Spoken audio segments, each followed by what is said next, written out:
We will reflect in years to come about what happened in this world in the last week and 10 days. We will reflect on the terrible tragedy that occurred in Paris, France, and in Beirut and other nations that was led by the ISIS terrorists. We will reflect on those poor victims who died as a result of their terrorist acts. And we will also reflect on acts of heroism and wisdom that emerged from this terrible tragedy. Heroism on the ground in Paris and other places for those who defied these terrorists and those who risked their lives to bring those responsible to justice. And the wisdom and compassion shown by leaders around the world not to exploit this situation.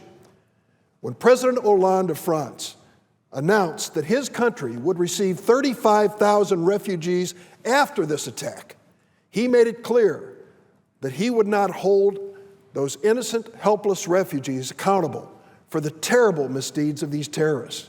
When the nation of Canada said that they would accept thousands of refugees even after the Paris attack, they showed the wisdom and good sense to differentiate those helpless victims of terrorism around the world who were seeking refuge on our shores from those who perpetrated these terrorist acts. And listen to the debate on Capitol Hill. Listen to the unanimous consent request made this morning by the junior senator from Texas. It is not consistent with that ethic. It is not consistent with those values. To say that we will only accept refugees who are the victims of genocide would close the doors to Cuban refugees who came to the United States trying to escape all of communism and what it meant to their families. It would have closed the doors to Soviet Jews persecuted in that country who were looking for freedom and came to the United States as refugees.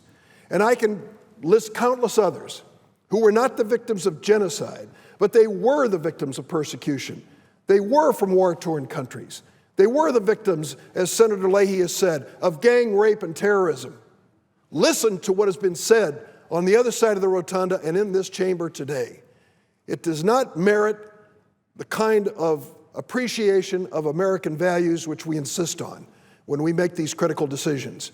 In time of war, in time of attack, sometimes rash decisions are made. I predict in the course of history, as people in the future reflect on what happened in the United States Senate and the House of Representatives this week, they will hope that saner voices will prevail.